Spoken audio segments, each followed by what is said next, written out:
mais uma entrevista nessa semana. Nós temos uma entrevistada que faz com que as pessoas tenham muita curiosidade a respeito dela. Nós vamos conversar aqui com ela. Mas antes disso, eu queria pedir a vocês que, se tiver aniversário, festa, que você precise de doce, de brownie, tá entendendo? Você procura a Brownieria da Elisa, o melhor brownie da cidade. Um monte de sabor, um monte de embalagem linda. Você pega o telefone aí embaixo no vídeo, telefone e faz sua encomenda. Agora, se você tem problema de visão, problemas sérios, problemas de estética, qualquer coisa que diz respeito, aquela mão curta com a idade, você tem esse problema, você procura o Hospital de Olhos Francisco Vilar. Os melhores profissionais, um hospital de excelência para tratar tudo para você ter uma visão maravilhosa. Enquanto o João experimenta os primeiros óculos, Ana, a vizinha dele, usa lentes de contato. A tia Marta, ela quer ficar ainda mais linda. E o vô Pedro agora pode ver melhor o rosto do neto. Hospital de Olhos Francisco Vilar, referência completa em oftalmologia, com você a qualquer tempo. Dr. Francisco Vilar, diretor técnico médico, CRMPI 743. E depois dessa entrevista, eu vou ficar o quê? Cansada. Porque desde de manhã, trabalhando, salão, maquiagem, não sei o quê, entrevistado, conversa, faz no Instagram, olha o que é que tem para dizer tudo. Cansa um pouco. E depois de cansada, eu vou dormir. Dormir aonde? No melhor colchão do Brasil, no meu colchão Onix. Assim que nasce, você não sai dele. Depois, faz de tudo para não ir. É uma energia. Mais na frente, você usa também para se divertir. E vai chegar uma época em que você não vai ver a hora de voltar para ele. Um bom colchão te acompanha por toda a vida. E mais do que proporcionar uma boa noite de sono, proporciona um bom dia para viver. Experimente acordar bem. Colchão Onix. E a minha entrevistada, meu bate-papo de hoje é com a Flávia Valenares Cunha. Boa noite, Flávia. É um prazer ter você aqui comigo hoje. Prazer todo meu. Fico muito satisfeita em poder participar do Arlete Convida, que eu fico louca procurando ver quem é o entrevistado da semana. Obrigada. Como eu lhe falei já da última vez que nos encontramos, sou fã mesmo de carteirinha e adoro seu Instagram. Obrigada. Eu também tenho um monte, além de gostar de você já conhecia, eu tenho um monte de curiosidade que nós vamos conversar agora. Pois vamos lá, desmistificar. Desmistificar. Eu recebi muito direct, fazendo pergunta para você, eu não especifiquei aqui nenhum, eu misturei tudo aqui para a gente conversar um pouquinho sobre as coisas da sua vida. Flávia, você nasceu menino. Sim. Né? Nasceu menino. O seu nome de nascença é o Flávio. Flávio, isso. Flávio de quê? De Souza Cunha. De Souza Cunha. Isso. O Valenares... Valenares é da avó e sempre achei muito bonito. E aí então comecei a usar o Valenares. Aí ficou Flávia Valenares Só Cunha. que eu não uso nenhum dos meus registros. Eu só alterei só o nome Flávio para Flávia, mas optei por continuar com o meu nome mesmo de registro, de batismo e tudo, o sobrenome. Flávia de Souza Cunha. Flávia de Souza Cunha. Isso. Mas no Instagram tem Valenares, não tem? Tem. É um nome sobrenome bonito, diferente, né? Lá. E as pessoas já me conheciam durante muitos anos porque eu promovo eventos. E aí tem pessoas que me chamam, inclusive, de Valenares, nem me chamam de Flávia. Gente, a Flávia é a primeira transexual do Piauí que é advogada, com a carteira da OAB, militante na carreira, é uma pessoa já bastante conhecida, uma pessoa aberta para conversar, um bom caráter, eu cheguei a essa conclusão, apesar de conhecer pouco, uma pessoa de boa índole, estudiosa, tem um ciclo de amizade grande, respeitada no meio dela. Então, nós vamos conversar aqui algumas particularidades da vida da Flávia. Flávia, você se descobriu mulher quando? Como foi essa descoberta? Eu costumo, nas palestras das instituições, nas faculdades, contar por etapa, que começa lá na infância, da primeira boneca, chorando na escola para não ficar na escola, e de repente eu quero uma boneca e me dão essa boneca Emília, e ali eu fico na escola, e ali começou os primeiros questionamentos da família, da mãe, e aí, enfim, isso vai sendo uma etapa, aí leva para psicóloga. Aí a psicóloga diz para meus pais que quem estava presente psicóloga era eles. Aí vai a pré-adolescência, aquele primeiro amor de pré-adolescência. Seu primeiro amor Foi o menino ou menina? Menino, era um menino que, como eu sempre digo, eu queria tanto lembrar o nome dele, porque se a gente cruzar algum dia assim, em algum lugar, a gente se reconhece. Tô falando de Quem coisa sabe de um replay, né? 30 anos atrás, não sei, 28 anos atrás. Sei que ele era louro, branco, me tratava muito bem, sempre guardava minha cadeira na escola, sentávamos na frente, tarefa, trocava, respondia. Então, nunca teve Mas beijo. você como menino ainda. Isso, então aquele sentimento eu já começava a procurar por que era daquele jeito, que não era de amigo. Então já foram os pré-questionamentos, foi uma etapa. Então, de repente, a adolescência, onde as amigas todas começam a ter seios, sutiã, os meninos começam a se interessar por elas, e eu não tinha seio, não usava sutiã e era doente para ter um sutiã. Eu lembro, essa é uma da minha história mais engraçada, porque eu era doente para ter um sutiã. Meu sonho era vestir um sutiã. E quando o espelho começa a te mostrar essa realidade que não condiz com você, é a pior parte. Isso já passa depois da adolescência, você já começando a entender as coisas, e essa foi a pior situação, porque eu não conseguia mais me olhar no espelho e não ver naquele espelho quem eu estava procurando. Começou a não se aceitar. Não, era insuportável isso. E aí eu olhava e as meninas todas começavam a ter namorados e tudo, e eu começava a sentir a mesma atração também pelos meninos e não pelas meninas. E sempre eu fui uma criança muito bonita, modéstia à parte. Então, como o menino não era feio. E as meninas mandavam cartinhas, e aquilo era um saco. Gente, foi uma situação horrível quando você começa a perceber que você nasceu no corpo errado. Até que um belo dia, depois já na fase adulta, entre os 18, 19 anos, 20 de idade, eu botei na minha cabeça que eu não sofreria mais com o meu melhor amigo, que é o que me dizia a verdade. Era o meu espelho, dizia assim, aí não é você. Certo. E passei a tomar os hormônios escondidos da minha mãe, quando de repente isso começa a aparecer. E Você tomou esses hormônios? Você foi ao médico? Eu comecei. Ou você eu tomou fui assim duas indicado? vezes. Eu fui 2 vezes a um endocrinologista. Desse endocrinologista, eu comecei a acompanhar a Roberta Close e todas as suas matérias, entrevistas, e procurar saber o que ela tomava a vida toda para ter aquele rosto, aquele corpo tão lindo. Que ela, mesmo apesar da idade que tem hoje, ainda continua perfeita. Linda. E era o Premarin 0,625. Eu digo, pois é esse que eu vou. Você tomou sem orientação médica, sem Caríssimo nada? na época. Era algo equivalente, eu estou falando de coisa de mais de 10 anos, então era algo equivalente a R$50 na época. Então, dava aula de reforço, sempre fui muito assim, esforçada, dava aula de reforço, dei aula de balé clássico. Mas até então você se vestia como menino. Isso, mas era aquela blusa, aquele carro, não era horrível a situação. Aí tomei esses hormônios, só que eu tava achando esse Premarin fraco, eu tava tomando uma injeção. Não estava Eu tendo digo, meu resultado. Deus, e não acontece. Era injeção? Não aparece, e uma injeção super cara, era um enfermeiro que me aplicava. Ele disse, olha, que é uma dosagem muito forte, uma por mês, eu queria tomar 2 por mês, 2 no mês. Ele disse, não aplica, 1 por mês é o suficiente. E aí como eu sempre também, para não ir para prostituição, e geralmente eles botam a gente para margem, porque gay tem que ser cabeleireiro, e se for travesti vai se prostituir, eles não veem de outra forma. E aí graças a Deus, já aprendi a profissão de cabeleireiro, que é muito louvável, sou ótima maquiadora, ótima escovista, Tô vendo aí. faço penteado, isso aqui é só um lápis e um batom.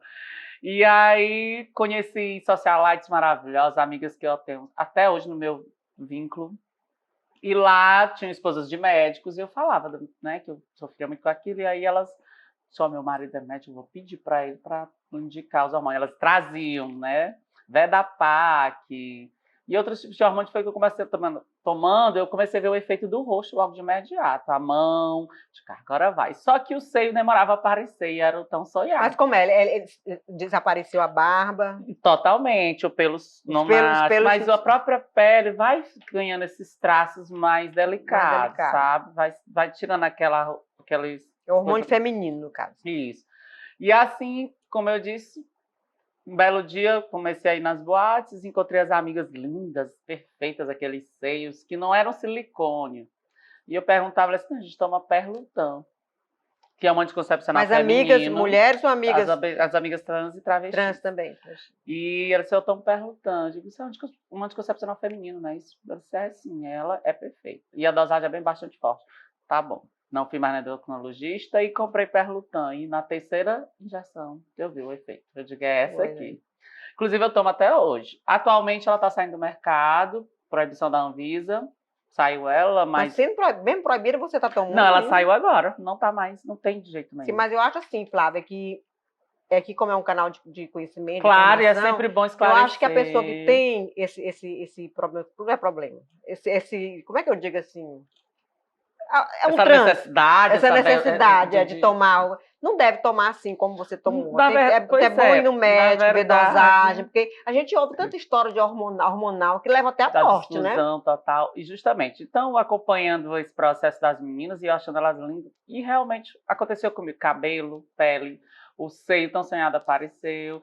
Ela tem, o que acontece com essas injeções de anticoncepcionais era a questão mesmo dos efeitos colaterais normais que ela causava, era a diminuição de libido, náuseas constante, a questão do humor que mudava com frequência, tanto que foi o que eu mais senti foi meu humor ficava péssimo e a náusea. Mas você tomava paliativo para aliviar esses sintomas? Não, porque é comum do próprio injeção Você já mesmo, do esperava próprio, por aquilo, isso, né? e é comum, na própria bula traz isso, que causa esses efeitos, porque é para as mulheres não engravidar, só que eles têm um índice alto de hormônio nesse anticoncepcional injetável. Sim. Então, comumente essas mulheres aumentam os seios, aumentam a gordura do bumbum, o aumento de tecido adiposo é bastante comum para algumas mulheres que tomam a Perlutan. E como eu disse, agora ela está saindo do mercado, não sei o que aconteceu exatamente, mas parece que elas estavam causando câncer. Ela mais 2 medicamentos muito comuns, que é um antialérgico, chamado Stamin, eu acho que, se salvo engano, esse. E outro medicamento também muito usado aí pelas pessoas, que eu acho que era para dor de cabeça. Eles estão fora do mercado, não vão vir mais. Aí eu já mudei a injeção. Eu passei a tomar outra que tem alguns compostos da Perlutan, mas não é mais ela. Aí tem que ficar, você vai tomar isso a vida toda? É assim, eu não produzo hormônios femininos, então eu tenho que fazer de alguma forma com que eles tomem conta do meu corpo para que os masculinos não. Aí isso. Então, quando a gente passa a tomar esses hormônios femininos, eles começam a ocupar o lugar que não é deles, mas eles começam a ganhar espaço. E aqueles masculinos, eles não conseguem mais. Atrofiando. Isso, justamente. O próprio sexo vai atrofiando, porque a libido diminui bastante, certo? Porque é por período. Então, a ereção fica cada vez mais difícil. Aí fica a lei do uso e desuso, né? E pronto, vamos dizer que isso acontece nessa situação. Tanto é que as meninas, as travestis, eu digo porque há uma diferença na questão de comportamento de trans para travesti. Mas trans e travesti são a travesti é o nome que foi criado só no Brasil, porque esse nome não existe. Existe agora no Brasil, todo mundo é transexual quando se encontra em um corpo que não lhe reconhece. Mas a partir do momento que se criou esses dois nomes, então nós sabemos que a travesti ela tem um comportamento bem diferente da trans, até mesmo quando você olha e não percebe se é ou não. A travesti, por mais linda e bela que seja, mas você sabe. Pelo comportamento, por algumas atitudes. E elas, em regra, por exemplo, as que vivem da prostituição, o que não é o mérito da questão, nem estou querendo levantar cada um vive a como questão quer, de ser moral ou amoral, é porque elas evitam tomar os hormônios e tanto que elas vão direto trabalhar bastante para botar o silicone, que é para ganhar logo aquele corpo feminino, porém não se prejudicar na sua vida profissional, que é uma vida sexual. Sim. Porque elas precisam estar ativas e os hormônios eles atrapalham isso, justamente porque não há ereção, não há libido e fica muito difícil para quem tem na sua atividade profissional o sexo. Exatamente. Então elas não tomam hormônios femininos, elas vão direto para o silicone mesmo, para fazer a perna, a bunda, o rosto. Mas você aí não tem silicone? Tenho silicone, graças a Deus deu para trabalhar já um pouquinho, botei silicone no seio, eu tenho no bumbum, mas eu ainda continuo tomando os hormônios para poder manter toda essa aparência feminina, rosto, mão, braço, perna, porque é incrível, a natureza é incrível, transforma realmente. Flávia, me diga uma coisa, e a respeito do preconceito, né? Onde foi que você sentiu o preconceito? Doeu muito? Como foi que você reagiu ao preconceito? Na verdade, o preconceito propriamente dito da rua, ele nunca foi nenhuma justificativa para que eu não fosse atrás do que eu queria. E honestamente, eu não sofri tanto preconceito na rua, ao contrário do que eu sofri dentro da minha casa com a minha mãe. Ela detestava, ela odiava, ela não aceitava, ela dizia que aquilo não estava certo, que Religiosa, preferia ver morto do que ter um filho gay, e agora travesti era pior ainda, era uma situação horrível. Hoje em dia, graças a Deus, nós temos uma relação totalmente diferente, principalmente depois que ela se converteu, que ela conheceu a Cristo e tudo, e hoje ela é evangélica, porque lá em casa eu fui evangélica primeiro, saí da igreja, depois minha família foi ser minha mãe, inclusive. Hoje, graças a Deus, a gente conseguiu reaver o tempo perdido. Estamos muito bem, obrigada. É porque a gente, como mãe, a gente quer a felicidade do filho, depois eu comecei a ver que a mãe, talvez a preocupação e a dor e o medo maior de ver os filhos de ver o filho sofrer, né? na rua. Então, ela queria proteger da forma dela. Em suma, é como eu disse, a pior parte foi só dentro da minha casa. Agora, a partir do momento que eu tive esse apoio, que eu comecei a ter o abraço da família, a rua, para mim, o que as pessoas pensavam, como elas olhavam, se era de forma negativa, aquilo não me afetava em nada, como até hoje não me afeta.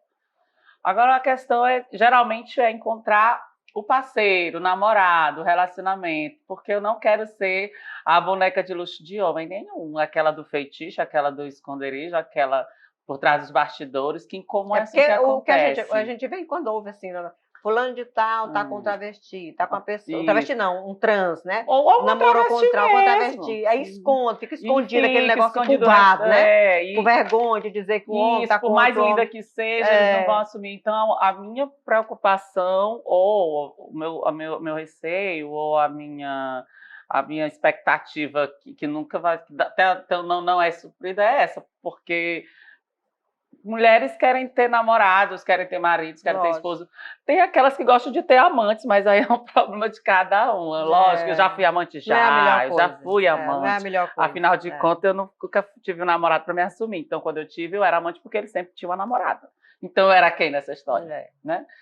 Em suma, mas essa a parte que fica ainda chata é de querer fazer a resignação de sexo, a cirurgia, para tentar realmente ficar completa, não para mim, porque eu já me vejo completa, mas para quem tem esse desejo de um dia querer estar namorando comigo, me assumir e de achar assim, não, mas eu estou com uma mulher realmente. Quanto à cirurgia da mudança de sexo, aqui no Brasil já se faz? Sim, há muito faz tempo. Pelo a Roberta SUS, Close foi a primeira, mas ela não fez no Brasil. Então, anos depois mesmo, o Brasil já começou a ter esses profissionais que se qualificaram com isso. Então, hoje, eu acredito que só no Piauí ainda não faça. Mas aqui Fortaleza, bem pertinho da gente, já faz cirurgias belíssimas. É muito caro? Já foi bastante caro. Hoje está em torno de 40 mil, 50 mil reais. Você pretende fazer? Gostaria muito. Até então, eu não tinha essa ambição tão grande de fazer essa resignação, porque me ver no espelho hoje, encontrar a mulher que eu queria ver, com aquela cintura, aquele seio, aquele bumbum, aquela perna. Mas quando você se vê nua... Que eu evito o máximo. Evita, né? O máximo. Então, mais do que nunca, e agora que eu passei por um período chato, enfim, de um relacionamento. Então, eu vi que se a situação fosse essa no momento, se eu já fosse cirurgiada, tudo seria bem mais fácil. Eu sei que ele me assumiria tranquilamente. Mas você, para mim, você é uma cidadã. Você é uma mulher que estudou, é formada em Direito, e no meio da advocacia, que você milita tão brilhantemente, que eu já sei da sua história, você entre os colegas, você nota alguém assim, lhe olhando assim, ou sem querer conversa? O direito é o ramo, é a sociedade mais aberta que existe, de todos os ramos. Sabe? E lá aquela população, por mais que ela tenha suas limitações... Até porque eles lidam com leis e a lei já está muito aberta para isso. Por mais que eles tenham suas limitações, sejam elas religiosas ou morais ou costumeiras, eles conseguem se adequar, se adaptar e respeitar o espaço dos outros. Então, o direito é o melhor ramo para se viver, pelo menos quando se trata da população LGBT, é ainda onde nós encontramos respaldo para poder garantir a nossa dignidade, nossa cidadania, dentro do direito das pessoas que, inclusive, doutrinam ele. Então, é um ramo maravilhoso, é um meio que eu vivo fantástico, que eu não tenho do que me reclamar até o momento, não vejo nenhum olhar negativo ou torto para mim, me tratam divinamente bem, em qualquer situação, em qualquer lugar que eu chego, eu acho fantástico isso.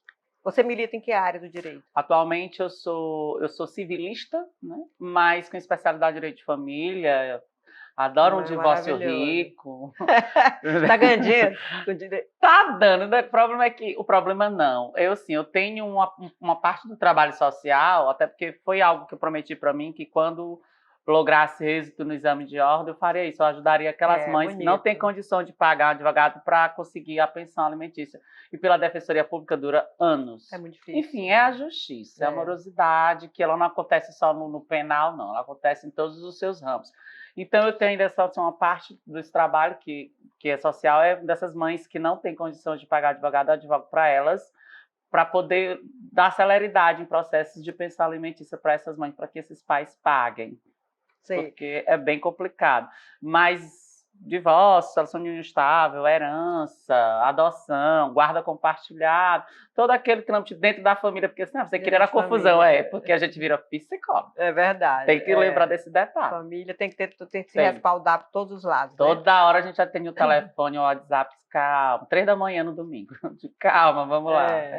A gente vai voltar para o direito depois, mas antes disso eu queria perguntar assim, eu vi no programa do Mariano, nós estivemos juntas lá, e você diz assim, eu tenho habilidades na cozinha, então é uma mulher completa, né? Sim, adoro habilidade cozinhar, na então quando eu cozinha. conseguir ter um namorado de vez, esse eu prendo logo pela barriga. Sim. Você não vai ter negócio de sanduíche à noite, não. E me diga uma coisa, e no caso, se você tiver um namorado, conseguir um namorado logo, né? Se você conseguir um namorado, aí a sua relação com ele sexual seria uma relação homossexual?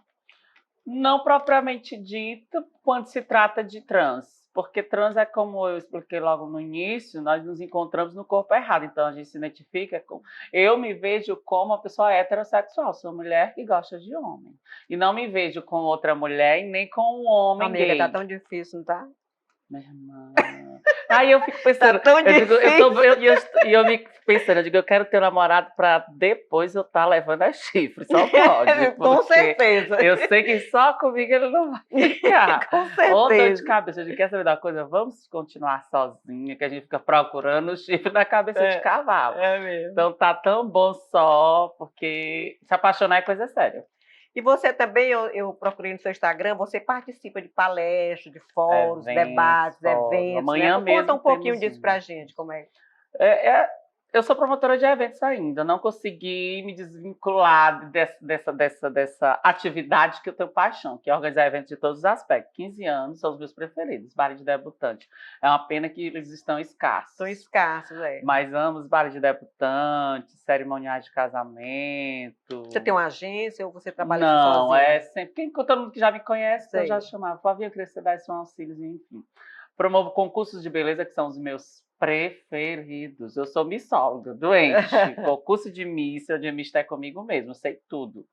Promovo esse tipo de evento há muito tempo em escolas, bairros, instituições, academias. É o meu evento mesmo preferido, é o concurso de beleza. Aí agora fui eleita por 2 gestões presidente do Centro Acadêmico de Direito da instituição que eu me formei. Comecei a promover outros tipos de eventos culturais, festa junina, e me apaixonei pelo futebol. Promovo agora eventos de futebol direto, tanto que o clube da OAB, antes de eu ser advogada, já estava... um clube, né? Antes mesmo de eu ser advogada, já estava promovendo esse tipo de campeonato lá. E é uma coisa agora que eu aprendi em domínio, fazer campeonato de futebol. Bacana, gostei muito da experiência. Uma mulher para 70 homens, 80 homens, a última palavra é a minha aqui. Eu não venha com esse grito para cá que não cola, não. Mas é fantástico. E aí tem os eventos jurídicos que eu passei a promover assim que eu entrei na vida acadêmica e também tirei de letra. Eu te perguntar uma coisa, me falhou agora um momento. Sim, como você militante do direito, da área do direito, eu queria que você desse sua opinião sobre a atual situação do Brasil. Nosso presidente, STF. Vamos por aí. O STF ainda é... Eu lembro de uma matéria da revista Veja, que diz assim, a justiça é amiga dos gays. Eu acabei de dizer que é o direito que nós encontramos respaldo, porque o legislador mesmo está pouco ainda se importando com a população, dando um tombo à frente. Poucos levantam a bandeira, poucos. Isso é uma questão política, é o papel do legislador legislar para todo mundo. Porém, não é o que acontece, tanto que está aí, STF com o papel de criminalizar a homofobia, algo que poderia estar sendo tramitado dentro das casas legislativas, para que isso houvesse um conhecimento aprofundado dos legisladores, das suas comissões de Constituição e Justiça, para analisar de que forma se criminalizaria essa atitude do agressor e quem seria realmente o agressor. Porque é muito claro, a homofobia, ela é quando você tem aversão, quando você odeia, e quando por aquele motivo de odiar e ter aversão àquela pessoa que tem seu estilo de vida próprio, que não prejudica ninguém, e você ainda ter aversão, odiar, ainda querer agredir, matar verbalmente ou assassinar, é muito óbvio que isso precisa ter uma limitação, isso precisa ter uma punibilidade, porque e essa conduta ela deve ser tipificada. Mas, então, temos o STF, o guardião da Constituição, esse se instalar, sempre de olhos bem abertos, apesar de terem várias críticas em relação aos nossos ministros, mas ainda bem que nós podemos contar com o STF ainda, que nós chamamos de ativismo judicial, que é agir como legislativo, como se assim ele fosse. Está legislando, né? Só que ele está fazendo o papel no qual o legislativo fica se omitindo a fazer. Alguém tem que dizer alguma coisa, alguém tem que falar alguma coisa. A causa tem que ser vista, revista e defendida, né? Tá, esse bate-bola de menor vai ou não vai ser preso, vai aumentar ou não a maioridade, aborta ou não aborta, aí fica. Eles estão esperando, bora rapaz, mostra a cara, eu sou contra, pronto, sou a favor, acabou. Mas é muito difícil para eles, eles não querem botar a cabeça na guilhotina, não. E aí criminalizar a homofobia, tem toda uma bancada evangélica, aí tem toda uma bancada católica. E olha que eu estou falando bancada evangélica, gente hipócrita, demagoga, que é evangélico, ama ao próximo como a si mesmo. E eu amo as pessoas evangélicas, tenho um respeito bacana por eles. Elas não têm, adoro ir no culto, eu vou muito mais ao culto do que à missa, inclusive. Então tem gente que não representa uma classe. Diz ser de uma classe, mas não representa um todo, não. No fundo, é um militante contrário, né? Vamos agora para o contexto que vivemos hoje. Nosso presidente, eu digo nosso, porque eu não posso dizer que é seu. Né? Mesmo eu não tendo votado, é o nosso presidente. É a pessoa soberana e a imagem máxima que nós temos de um Estado que nos representa.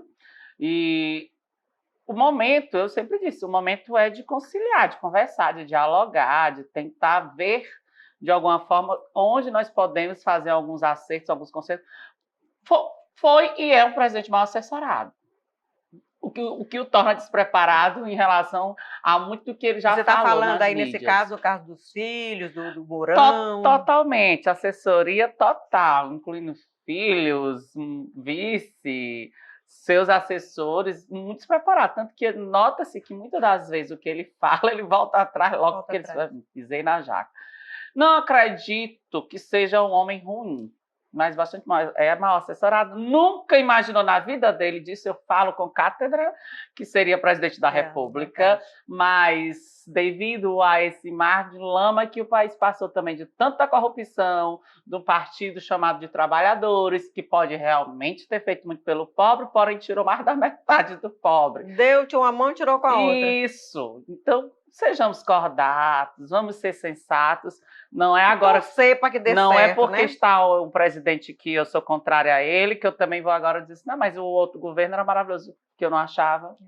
Então, cheio de desvio de caráter. É torcer realmente para que dê certo. Eu não posso estar dizendo bem que eu te avisei. Como se eu também estou me ferrando junto? Junto. Deus me livre. Vamos tentar melhorar. E a tendência é essa. Vamos tentar ver se o país se encaixa, então, em algum lugar de novo, se a gente volta ao crescimento. Afinal de contas, nós éramos uma economia que estava crescendo e agora ficou estagnada.